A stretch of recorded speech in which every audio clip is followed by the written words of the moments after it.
क्या आप एक अच्छे लीडर हैं? क्या आपके टीम मेंबर्स और आपके साथी आपको एक अच्छा लीडर मानते हैं? इन दोनों में फर्क है।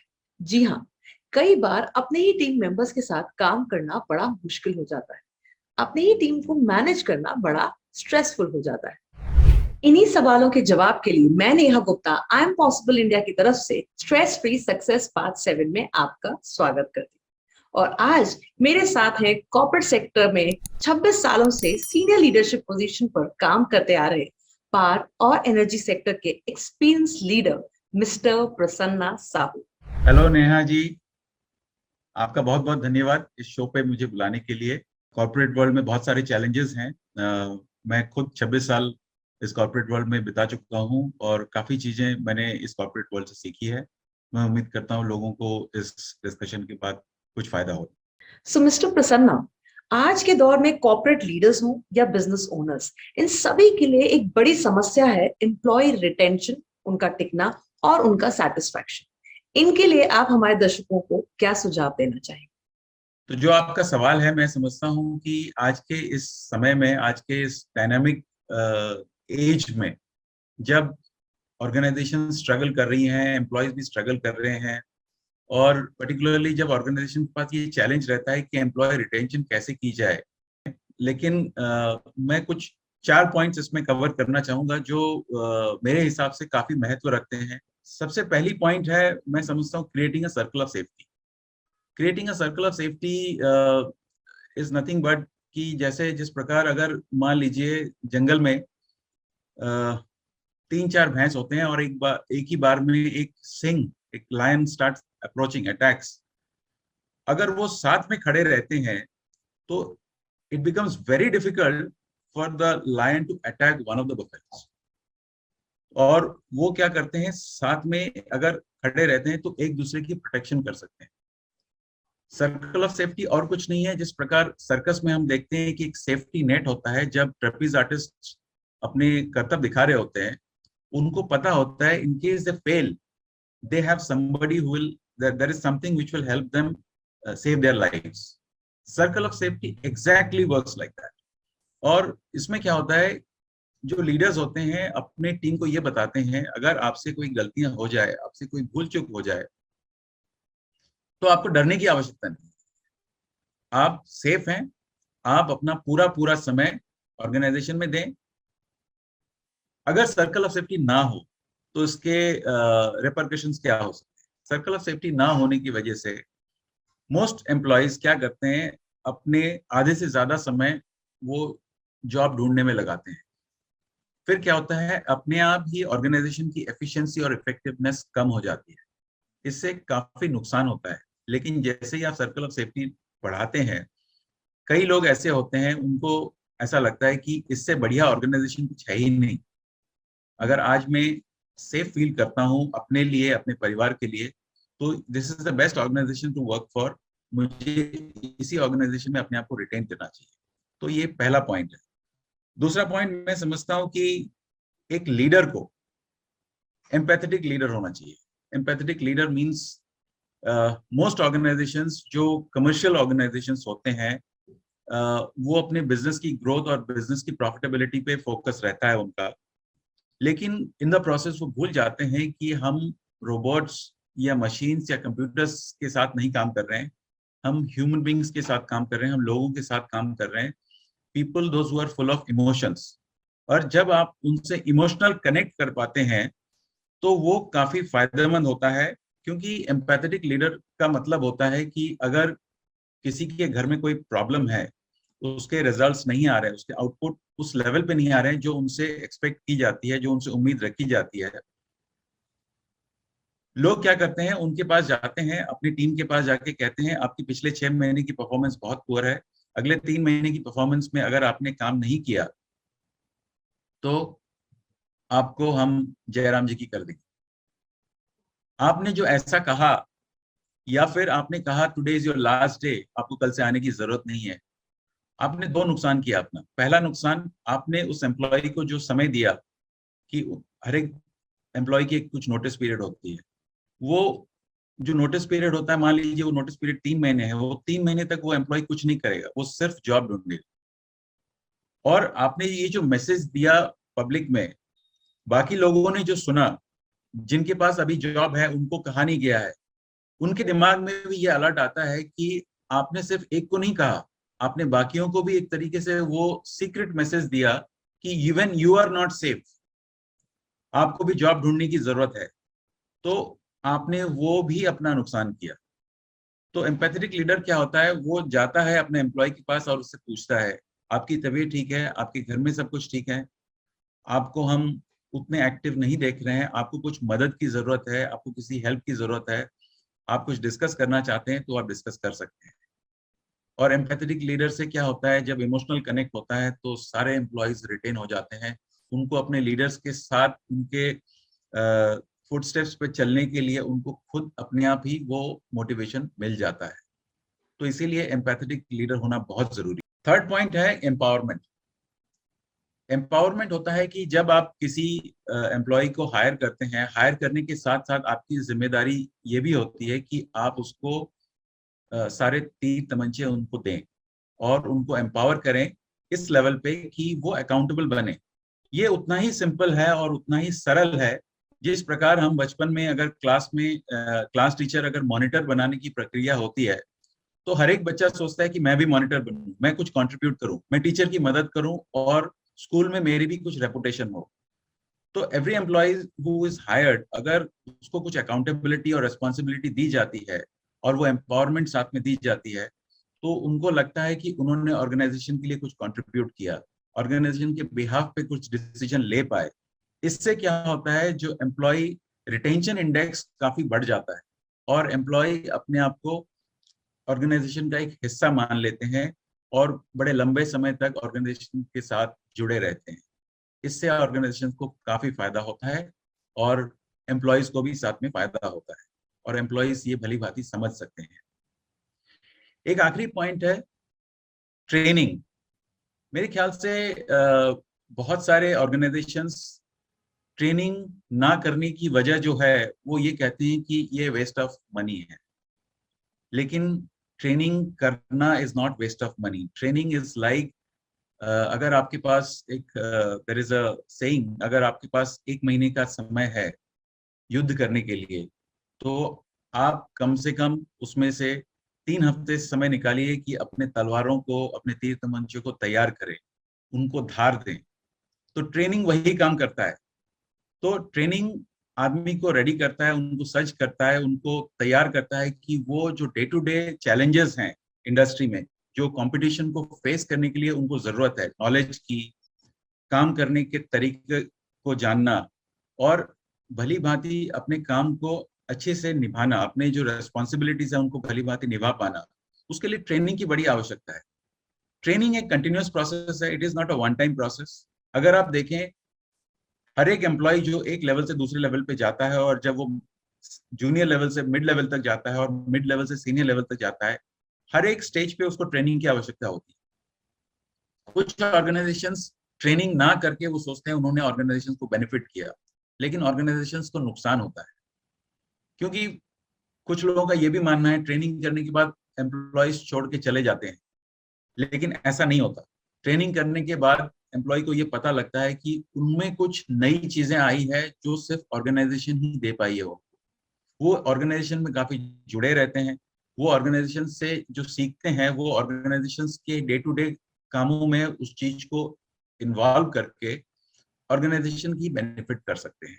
और लीडर्स को हमेशा फोकस करनी चाहिए अपने सारे एम्प्लॉयज की ट्रेनिंग टाइम टू टाइम कर सके ताकि वो अपने कामों को सही तरीके से निभा सके।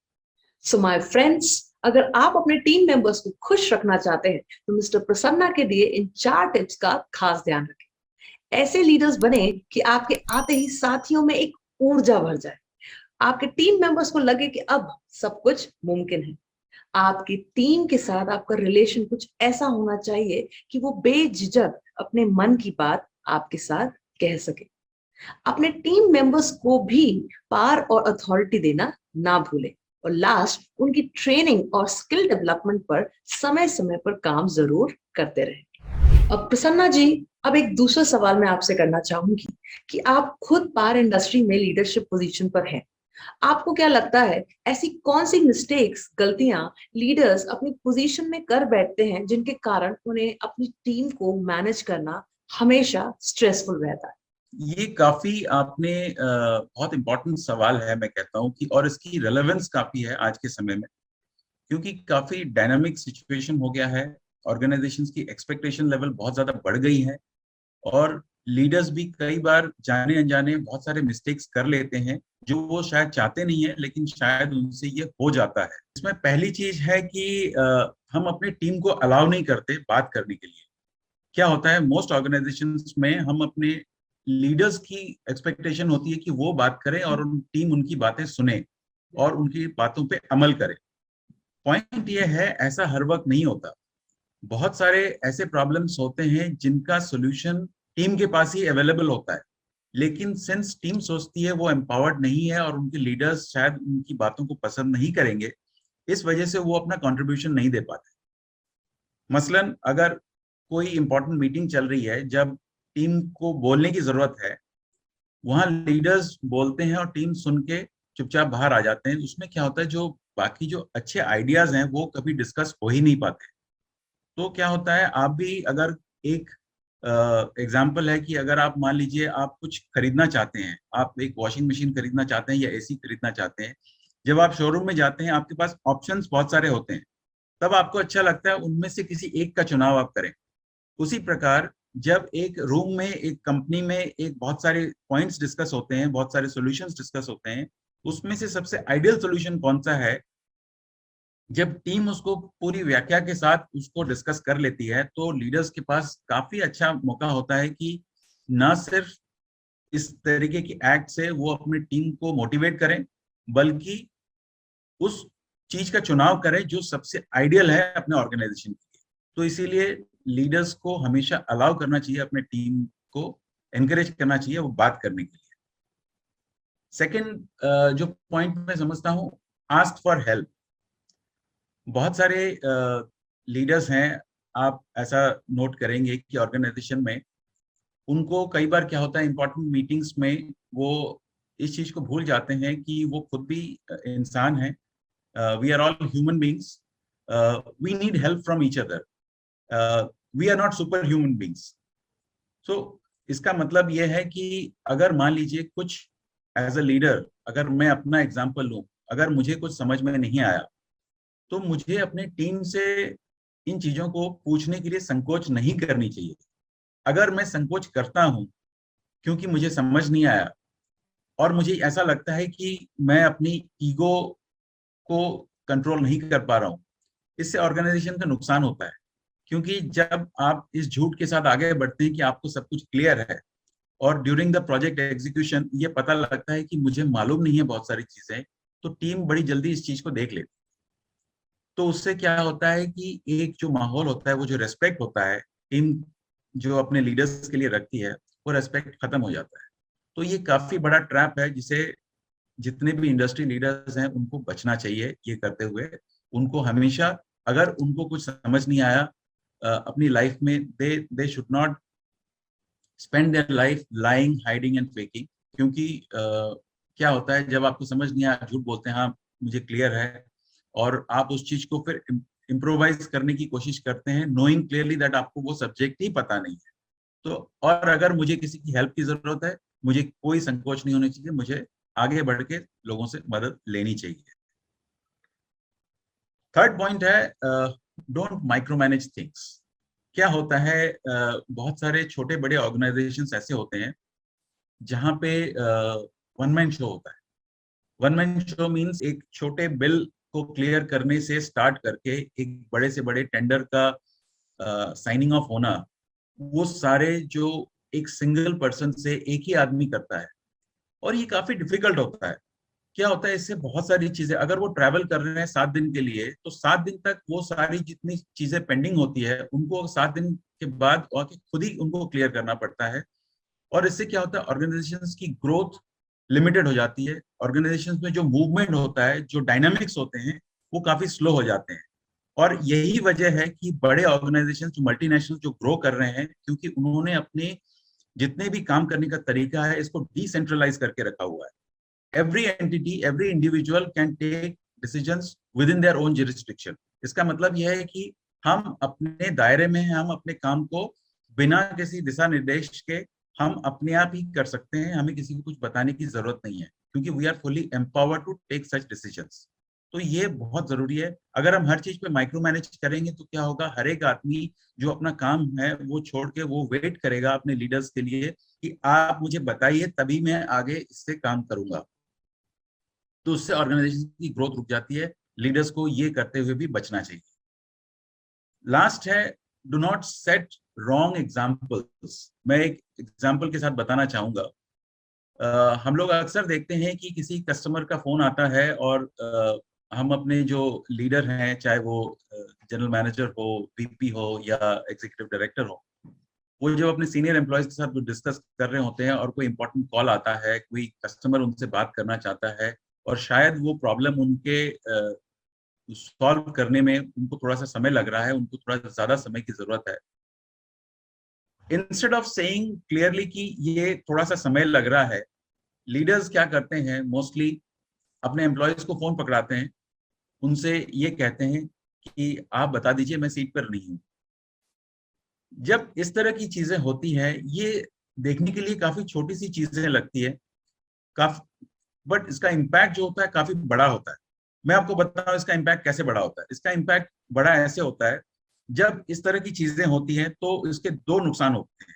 पहला नुकसान ये कि आपने झूठ बोला और आपने उस चीज को टाल दिया, तो जितने भी एम्प्लॉयज हैं उसने देखा कि वो लीडर ने ऐसा किया and they lose respect in the process for the leader and even for that organisation.